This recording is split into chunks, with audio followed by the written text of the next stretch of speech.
제목부터 볼까요? 자, 같이 읽어볼까요? 시작. 하나님이 찾으시는 사람. 자, 우리 본문을 같이 좀 읽어봅시다. 교독을 합시다. 모든 세리와 죄인들이 말씀을 들으러 가까이 나오니 바리새인과 서기관들이 원망하여 가로되 이 사람이 죄인을 영접하고 음식을 같이 먹는도다 하더라. 예수께서 저희에게 비유로 이르시되 너희 중에 어느 사람이 양 100마리가 있는데 그 중에 하나를 잃으면 99마리를 들에 두고 그 잃은 것을 찾도록 찾아다니지 않겠느냐. 또 찾은즉 즐거워 어깨에 메고 집에 와서 6절 시작. 집에 와서 그 벗과 이웃을 불러 모으고 말하되 나와 함께 즐기자. 나의 잃은 양을 찾았노라 하리라. 합독합시다. 내가 너희에게 이르노니 이와 같이 죄인 하나가 회개하면 하늘에서는 회개할 것 없는 의인 99을 인하여 기뻐하는 것보다 나으리라.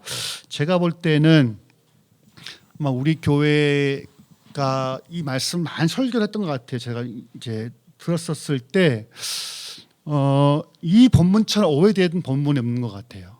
이 본문처럼 곡해된 본문은 없는 거 아닐까 싶어요. 지금 보게 되면 예수님 비유로 이제 말씀을 하시는데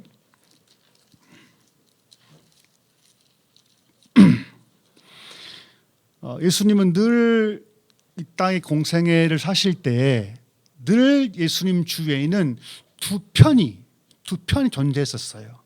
한편은 누구냐면 모든 세리와 죄인들이 늘 한편에 옆에 있었어요. 세리와 죄인들. 죄인 누굴 것 같아요? 이 당시에 창기들, 여인들, 병자들이에요. 그 당시에는 그러니까 죄인이 뭐냐면 병들면 죄인인 거예요. 병들면. 장애우도 뭐예요? 죄인인 거예요. 이 당시 관념에 의하면. 그러니까 지금은 그냥 우리가 환대하지만 이 당시에는 병이 있거나 혹은 로마 제국에 부역했거나 혹은 자기 몸을 팔았던 창기들을 향해서 죄인 이렇게 딱 찍었었거든요. 지금 예수님이 일하실 때 나오죠. 1절에 모든 세리와 죄인들이 있고 또 한쪽은 누가 있습니까? 바리새인과 서기관들이 있는 거예요. 그러니까 예수님 선포하실 때 늘 이 두 부류가 옆에 있었던 거예요. 그렇죠? 오늘 보게 되면 모든 세리와 죄인들이 왔어요. 왜 왔냐면 말씀을 들으러 왔어요. 이들은 지금 예수 앞에 오신 이유가 뭐냐면 말씀을 듣고자 왔었어요. 또 한 부류는 뭘까요? 바리새인 서기관들은 원망했죠. 불만했죠. 왜? 2절 이 사람이 죄인을 영접하고 또 음식을 같이 먹죠. 두 가지죠. 그러니까 왜 바리새인과 서기관들 예수님을 미워했냐면 딴 게 미워한 게 아니라 늘 예수님의 주위에 누가 있었던 거예요. 그 당시에 소위 말하면 사회적 약자들, 사회적 죽음을 당했던 병자들, 장애우들, 여인들, 사마리아인들, 세리들 옆에 있었거든요. 주님은 근데 이상하게도 당시의 의인으로 인정되었던 사람들을 멀리하고 대신에 그 당시 관념으로는 죄인으로 낙인 찍혔던 늘 같이 밥을 먹었단 말이에요. 이 당시에는 굉장히 밥 먹는 게 중요해요. 밥 먹는 게.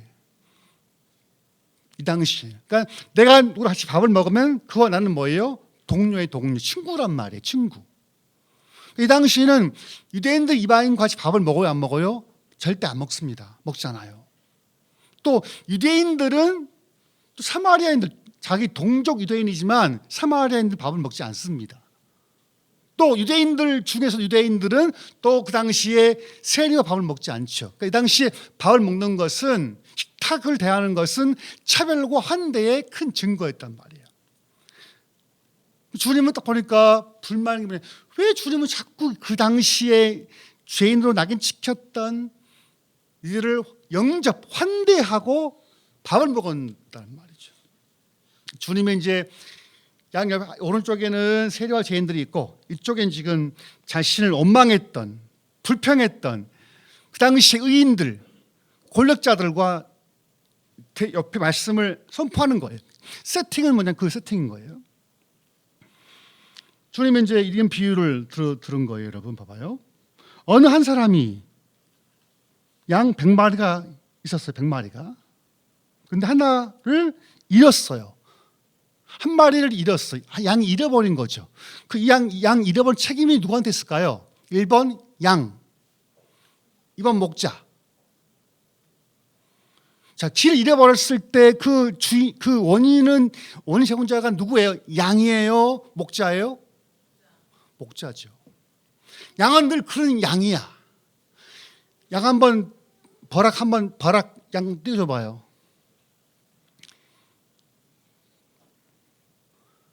스피드업. 방송실 스피드업. 이 양은요 한 7년 동안 길을 잃어버렸어요. 이 바락의 바락. 호주에서 발견된 양인데요. 이 양이에요. 다음 사진 봐봐요. 이렇게 바뀌었습니다. 이 양이 그 양이 바락이라는 양인데 그 전 사진으로 볼까요? 이게 지금 양털 무게 35kg이에요. 양털 무게만. 이게 보니까 성인 스웨터 61.3개를 만들 수 있는 분량이고요. 작년 양말을 490켤레를 만들 수 있는 분량이에요. 이 양 자체가, 이 털 자체가. 오케이. 여러분, 지금 이 양은요, 길을 잃어버렸어요. 그러니까 그곳이 어디냐면, 3절 보게 되면, 들이에요, 들. 4절, 9마리를 들에 두고, 영어 표현은 in the wilderness예요. 사막이에요, 사막. 그러니까 지금 주인이 목자 양을 치고 있는데 100마리가 꽤 많잖아요. 우리 양 몇 마리 보통 우리 양은 50마리 내외예요. 근데 헷갈릴 수 있어. 근데 2배 모이면 헷갈리죠. 지금 청대학부 같은 경우는 보통 이제 주 120명. 왜 그러? 이 어린 양 저 어린 양 저거 어린 양 어떻게 저거?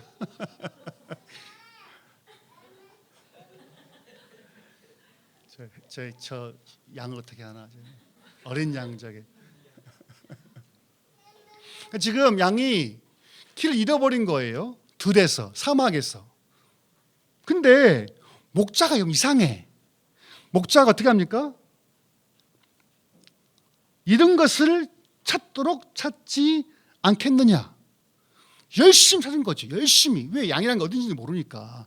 아까 말한 그 양 바락도 7년 동안 잃어버린 거예요. 양이. 저 양은요. 털이 자라면 눈까지 덮어요. 죽어요. 양은 착하고 순한 게 아니에요. 진짜 바보예요. 바보. 목자가 없으면 물도 못 먹어요. 염소는 잘 먹습니다. 염소를 제가 키워봤으니 어릴 때. 염소는 자기가 잘 먹어요. 잘 먹어요. 고집이 엄청 세요. 염소 키워보신 분? 전 키워봤어 어릴 때 염소를. 진짜로요. 흑염소 정말 고집 셉니다. 힘 엄청납니다. 땡기는 힘 장난 아니에요. 소는 정말 순해요. 소는 주인이 이러면 탁 자기 눈치 냈거든요. 소는 심지어 소 같은 소는요. 여름에 풀을 뜯기면 풀을 뜯기는 게 무슨 말인지 알죠? 풀을 뜯긴다. 박수사님 그 풀 뜯긴다가 뭔 말이에요? 박수사님 풀 뜯긴다. 풀 뜯긴다. 전문 용어인데 여름에는 소가 풀을 잘 먹습니다. 풀은 주로 어디서 많이 자라죠? 강 옆에. 보통 시골은 강 옆에 논이 많아요. 물을 받아야 되니까. 근데 이게 보통 제 집은 시골이 이제 바닷가 근처였었는데 바로 집 앞에는 냇가가 흘렀거든요. 그러니까 늘 이제 이런만 되면 누나와 같이 이제 염소는 딱 박아놔야 돼요. 도망가 버리니까. 소 같은 경우는 그렇지 않죠. 이렇게 소를 이렇게 풀 뜯기고 이제 누님은 이제 고기를 잡아. 고기, 미꾸라지, 뭐 장어 이렇게 해가지고. 소는 진짜 머리 좋은 게 주인이 딱 이게 안 보일 때 딱 눈치를 보고 혀를 쫙 내밀어 벼를 싹 먹어요. 혀가 진짜 길어요. 이 소가 이렇게 싹 먹죠. 딱 못 부채합니다. 우리 알아요, 몰라요? 알죠? 티 나니까. 소는 자기가 내가 모르는 줄 알아요. 근데 저는 진짜예요. 소는 정말 자기 집을 자기 찾아와요. 길을 잃어버리면 소 같은 경우는 소는 지혜로워요. 눈치 잘 봐요. 근데 이 염소는 정말 안 들어요. 근데 이 양은 더 안 들어. 그리고 양은 목자가 없으면 갈 길을 몰라. 그게 양이에요. 우린 양이에요. 착한 양, 순한 양? 아니요. 정말 어리석은 양. 목자가 없이는 살 수 없는 양이 그 양이거든요. 근데 이 목자가 이제 양이 안 보이니까 자꾸 찾았어요. 근데 어떻게 했습니까? 즐거워서 어깨에 메고 왔죠. 그럼 양 한 마리가 몸무게가 얼마 될 것 같아요? 양 한 마리 몸무게가. 전사님, 양 한 마리 몸무게 몇 킬로 대략? 그냥 평균으로 해야지.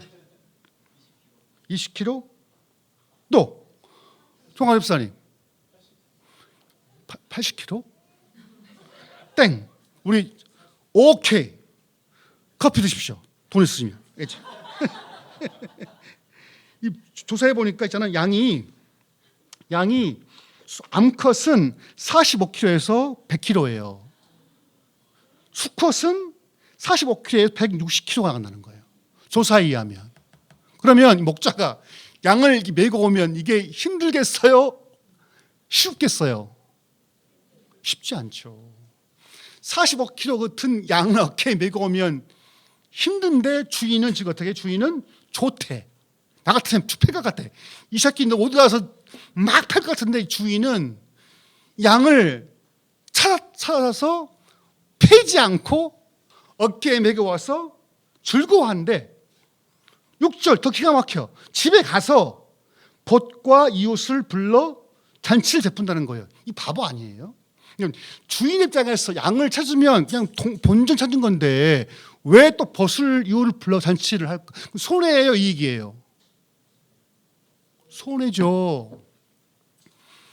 경제적인 생각해 보게 되면 주인은 손해인 거예요. 그 무거운 양을 찾아가지고 또 메고 와서 본전치기인데 벗을 또 부른데 이웃까지 불러. 이웃실은 벗을 부르면 몇 명이 있어요? 많죠. 최소한 몇 배를 더 드린 거예요. 그러면 지금 봐봐요. 이 목자와 양의 관계는 단순히 돈 문제는 아니었던 것 같아요. 그렇죠. 지금 예수님의 비유에 의하면 목자와 양은 단순히 그냥 잘 키워서 팔아먹어서 돈을 받기 위한 용도는 아니었던 것 같아요. 주인은 그래서 한 마리를 찾아서 어깨에 낑낑 메고 와가지고 기뻐하면서 잔치를 벌였어요. 그래서 뭐라 하냐면 나의 잃은 양을 찾았다. 기뻐한다는 거죠. 이게 좀 이게 좀 이해가 되세요? 이 주인의 행동에 이 목자가 이해가 되십니까? 21세기 자본주의 사회에서 이 목자의 행위가 이해하세요? 저는 이해 안 돼요. 나 같으면 본전인데 왜 잔치를 왜 합니까? 그냥 똑같이 하면 되는 거지. 근데 제가 묵상하면 뭐냐면 그 이익은 이 목자에게 이 양은 단순히 한 마리 양이 아니었겠다. 마치 지금 반려묘, 발대견처럼 굉장히 존재 자체를 나와 너와 관계였겠다 싶은 거예요. 근데 제일 오해된 말씀이 이제 7절 말씀인데 7절 한번 띄워줘 볼까요? 같이 읽읍시다. 시작. 내가 너희에게 이르노니 이와 같이 죄인 하나가 회개하면 하늘에서는 회개할 것이 없는 의인 99을 인하여 기뻐하는 것보다 더하리라. 여러분 이게 무슨 말이에요? 결론부인데 자, 하늘에 있는 의인 99이에요? 하늘에서는 이에요? 이거 잘 헷갈리시면 안 돼요. 이게 결론인데 예수님 비유의 결론이에요. 하늘에 있는 의인 99이 아니에요. 하늘에 있는 의인이 아니라 하늘에서 즉 하나님은 회개할 것이 없는 의인 99보다 더 기뻐한다는 거예요. 그러면 이 세팅에서 예수님의 지금 한쪽은 누가 있습니까? 세리와 죄인들이 있는 거죠. 이쪽에 누가 있어요? 그 당시 의인들이었던 자칭 이들이 두 있다면 지금 한 마리 잃은 양은 누구였을까요? 또 99마리 회개할 것이 없는 99마리 양은 누구였을까요? 저는 예전에 이렇게 해석했었어요. 이 비유에서는 의인 99이 누구냐면 나는 의인이야. 일단 율법 잘 지킨 의인이야라고 자칭 의인들 누구였을까요? 서기관 바리새인들이었던 거죠. 나 회개할 것 없어. 난 의로운 사람이야. 난 거룩한 사람이야. 난 너도 나 했던 자칭 의인이었던 의인 99. 그들보다 주님은 자신을 난 주님들 죄인입니다. 나는 범죄하고 맙니다. 연약합니다고 했던 그 한 명의 죄인. 이런 양을 주님 더 기뻐하신다는 거 아닐까? 어때요? 해석이 좀 공감하십니까? 아니면 이상한데 그러십니까? 사실 이 비유의 배경이 있었어요. 우리 말씀 한번 또 띄워주시겠어요? 사실 이 본문 말씀은요, 에스겔서에 있는 내용의 재판이에요. 재현. 그러니까 예수님이 말씀하실 때 지금 유대인들은 딱 이게 에스겔서 말씀이구나 알았을 거란 말이에요. 그러니까 지금 예수님의 비유하실 때 그 원청중들은 이 말씀 들을 때 이 에스겔서 말씀인데 라고 들었을 거예요. 자, 우리 교독을 한번 해봅시다. 교독을. 나 주 여호와가 말하노라. 나 곧 내가 내 양을 찾고 찾되 12절 시작. 독자가 양 가운데 있는 날에 양을 흩어졌으면 그때를 찾는 것 같이 내가 내 양을 찾아서 흐리고 캄캄한 날에 흩어진 모든 곳에서 그것들을 찾아낼지라. 내가 그것들을 만민 중에서 끌어내며 열방 중에서 모아 그 본토로 데리고 가서 이스라엘 산 위에와 시냇가에와 그 땅 모든 거주지에서 먹이되 좋은 꼴로 먹이고 그 우리를 이스라엘 높은 산 위에 두리니 그것들이 거기서 좋은 우리에 누워 있으며 이스라엘 산 위에서 살찐 꼴을 먹으리라. 나 주 여호와가 말하노라. 내가 친히 내 양의 목자가 되어 그것들로 누워 있게 할지라. 그 잃어버린 자를 내가 찾으면 쫓긴 자를 내가 돌아오게 하며 상한 자를 내가 싸매며 주며 병든 자를 내가 강하게 하려니와 살진 자와 강한 자는 내가 멸하고 공의대로 그것들을 먹이리라. 아멘. 16절 말씀인데요.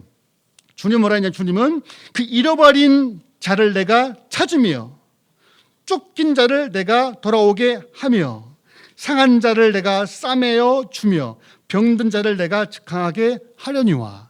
그게 누굴까요? 잃어버린 양인 거죠.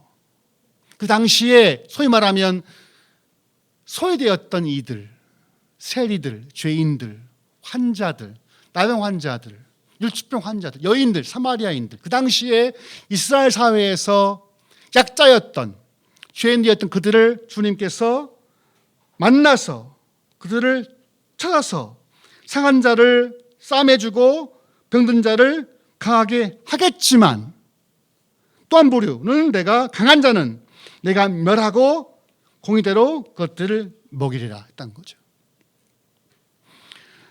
주님이 마가복음 5장에 보게 되면요, 주님께서 가라사 지역으로 가게 돼요. 가라사 지역으로 이방인 지역인데 배를 타고 갔는데 거기에 한 미친 광인이 있었죠. 광인이 어디 있었습니까? 무덤가에서 있었죠. 그 당시 미친 남자예요.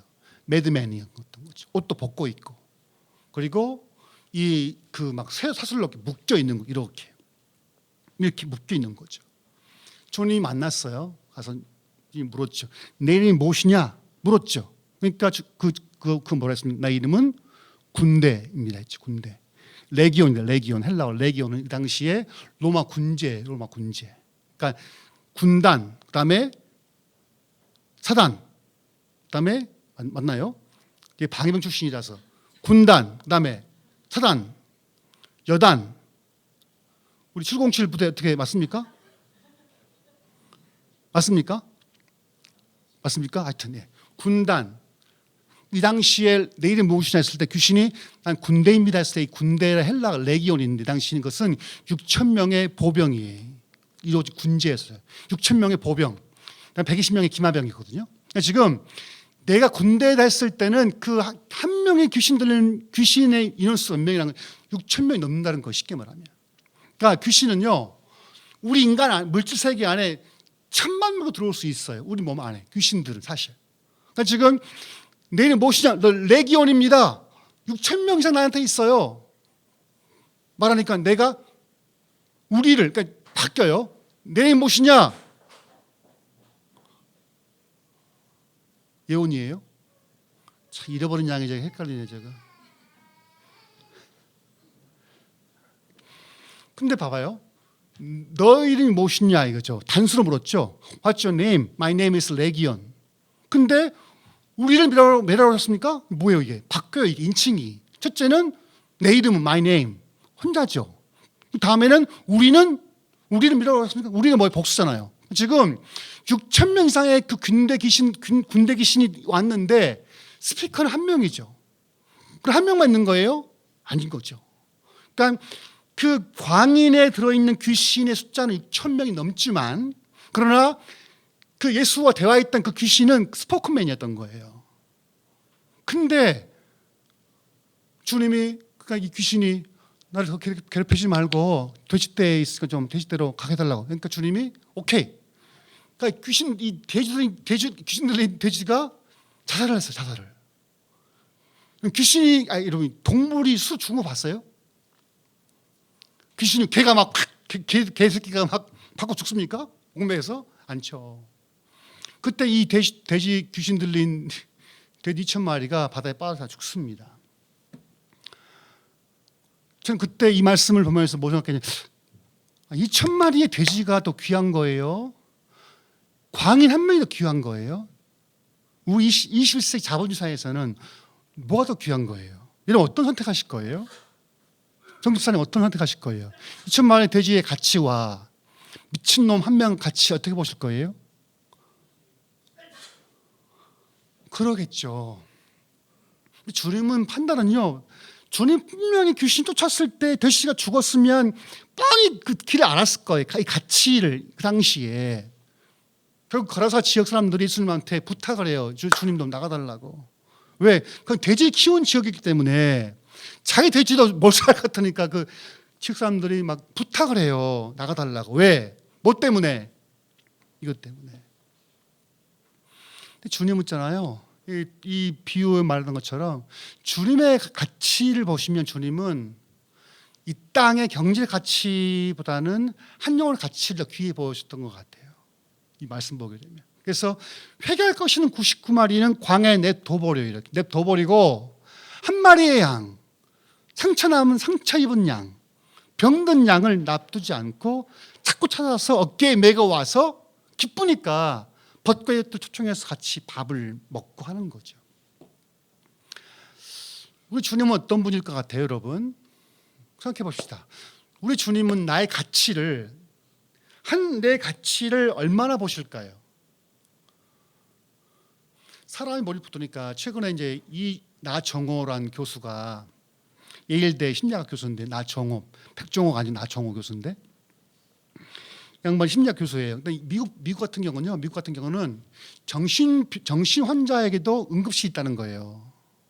우리는 있어요, 없어요? 간호사님 모두 있어요? 있구나. 응급실에 정신과 의사가 있습니까? 없죠. 미국에 있대요. 미국에는. 근데 보니까 자살을 마음먹고 실행하는 그 시간이 얼마나 걸릴 것 같아요? 마음먹고 죽기까지. 얼마 시간 걸릴 것 같아요? 얼마 시간이 통계적으로 봤을 때? 1시간? 하루? 10분이에요, 10분. 통계를 봤을 때 죽어야겠다 하고 마음 먹을 때 10분 내에 다 죽는다는 거예요. 자살을 한다는 거예요. 자기 친구가 예일대 심리학 교수였는데 자살해 죽었다 그래요. 그래서 근데 전화가 왔대요. 죽기 전에 자기한테. 나 저기 힘들다고, 외롭다고. 그때 그 친구가 이제 그 다음에 죽은 거예요. 이 친구가 목을 자살해서. 그러니까 그때 자기가 좀 더 걔 친구에게 동료에게 말을 건넸으면 안 죽었을 텐데 이런 말을 하더라고요. 자기 실제 겪은 이야기니까. 그런데 또 한 이야기를 해주는데 이제 이 나정호 박사가 이제 교수가 한 사람 상담을 한 거예요. 근데 이 상담가는요 어릴 때부터 삼촌으로부터 폭행을 당했던 친구예요. 어릴 때부터 엄마 아빠가 잃어버렸고 삼촌이 이를 키웠는데 어릴 때부터 폭행, 폭언 계속 자라왔던 거예요. 내가 어렸을 동안 자라왔었는데 제가 이제 키가 나이를 먹으니까 한번 삼촌이 칼로 탁 잡은 거예요. 이 아이가. 근데 이 아이가 잡았는데 얘를 어떻게 못하는 거예요. 이렇게. 결국 그 순간 삼촌이 밀어서 칼에 찔린 거죠. 그래서 이제 상담을 하는데 뭐라 하냐면 물어봤, 왜 삼촌을 안 밀었냐. 확 밀어버리지. 뭐라 했을 것 같아요?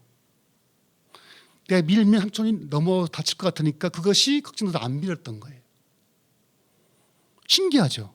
아니 밀면는데 그 아이의 생각은 삼촌을 밀면 다칠 것 같으니까 못 밀었던 거예요. 칼 찔린 거죠. 그래서 이제 물어봤어요. 마지막. 혹시 당신에게 가장 행복했던 시절이 언제였었어요? 물어본 거죠. 물어보니까 이 아이가 그렇게 말하는 거예요. 어른이 된 성인이 제가 어릴 삼촌이 이렇게 뭐죠? 이렇게 무덤을 태워준 기억이 너무 좋았다는 거예요. 그 기억 때문에. 그래서 이제 의사 막 우는 거예요. 이 나정호 교수가. 그래서 뭐라냐면 아이들은 늘 어른들을 용서한다는 거예요. 보통 우리 생각할 때는 어른이 아이를 용서한다. 근데 그 심리학 교수는 그러더라고요. 늘 아이들은 어른을 용서한다는 거예요. 순간 머리가 탁 맞구나. 사실 우리가 생각해 보면 목사가 그 교인들을 이해한 것 같은데 반대죠. 그렇죠? 아니에요. 사실 여러분들 용서하고 있지 않아요? 백 목사의 성격 지랄 같은 거, 발음 안 좋은 거, 막 승질 내는 거 막 많지 않아요? 제목이 그거예요. 제목이 아이들은 늘 어른을 용서한다는 거거든요. 너무 울림이 있었어요. 저는 이 말씀 준비하다 그런 거예요. 주님은 절대 우리 한 개인을 보실 때 경제의 가치로 보는 게 아니었구나. 그 미친놈, 미친 사람, 벌거 아무도 돌보지 않는 그 한 사람 살리기 위해서 2,000마리 돼지를 희생하시는 거. 그 주님을 보면 주님은 이렇게 보시는 거 아닐까? 또 99마리의 양 많죠. 나 의인이야. 잘 나가. 돈도 많아. 명예도 많아. 난 의인이야. 주님 그 사람 필요치 않는 거죠. 주님이 뭐라 하시냐면 예수께서 대답하여 가라사대 건강한 자에게는 의원이 쓸데없고 병든 자에게야 쓸데있나니 내가 의인을 부르러 온 곳이 아니라 죄인을 불러 회개시키려 왔노라 했던 거죠. 우리는 의인이십니까? 아니면 죄인이십니까? 지금 나의 모습은, 여러분의 모습은 죄인입니까? 의인입니까? 근데 주님은요, 우리 모두를 2,000마리의 돼지보다 훨씬 더 귀히 보신다는 거예요. 사람은 그를 무시할 수 있죠. 홀대할 수 있죠. 그러니까 주님은 미친 사람 한 사람의 가치가 그 당시 2,000마리 돼지가 더 훨씬 더 크다는 거예요. 귀한 존재라는 거예요. 그것을 알면 목숨 끊지 않죠. 적어도 내 주위에 나를 알아주는 사람 한 사람만 있으면 죽지 않잖아요. 난 여러분들이 이 땅 살아가면서 수많은 허물이 있을 것 같아요. 살아가면서 죄를 짓겠죠. 넘어지겠죠. 그럴 때 자신을 보지 마십시오.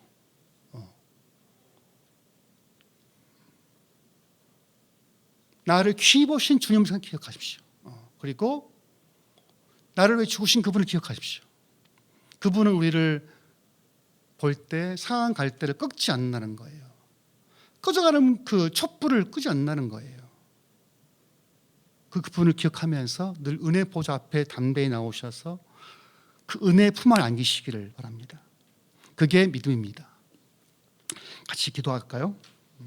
기도하실 때 주님, 내 존재를 내가 아는 존재가 아닌 주님이 나를 평가하신 그 존재임을 알게 도와주옵소서. 내가 볼 때 내가 희망이 없고 절망스럽고 좌절스럽지만 하나님 보시는 내가 얼마나 귀한 존재임을 알고 내 존재를 주님 앞에 긍정하면서 할 수 있는 마음을 주옵소서. 주님, 내 허물이 많고 죄가 많고 넘어지지만 이런 죄인을 용납하신 주님을 기억하면서 상한 갈대를 꺾지 않고 꺼져가는 촛불을 끄지 않는 주님 자비를 기억하면서 은혜 보좌 앞에 담대히 나올 수 있는 믿음을 주옵소서. 또 내가 내 자신을 사랑할 수 있는 마음을 주옵소서. 다 같이 기도합시다. 하나님 아버지, 우리를 귀히 보시는 주님, 잃어버린 99마리 양을 내버려 두고 한 마리 잃어버린 양을 찾으시는 주님의 마음을 우리 기억하게 도와주시기를 원합니다. 하나님 아버지, 우리가 스스로 살아가면서 넘어질 때도 많고 좌절하고 넘어지고 실패하고 할 때 너무나 많습니다. 내 자신을 미울 때도 많습니다. 하지만 주님께서 각자를 보시는 주님의 마음을 주님 시선을 찾게 도와주시고, 그래서 자신을 추스리면서 다시 주의 은혜 보좌 앞에 담대히 나올 수 있는 마음을 주옵소서. 주님, 우리 모두에게 자신을 바라보지 아니하고 하나님의 시선으로 자신을 바라볼 수 있는 마음을 주셔서 일평생 은혜 보좌 앞에 담대히 나올 수 있는 마음을 주옵소서. 주님의 마음을 주셔서 우리 모두에게 그러한 주님의 마음 있도록 도우시고 감동하여 주시기를 원합니다. 다 같이 찬양할까요?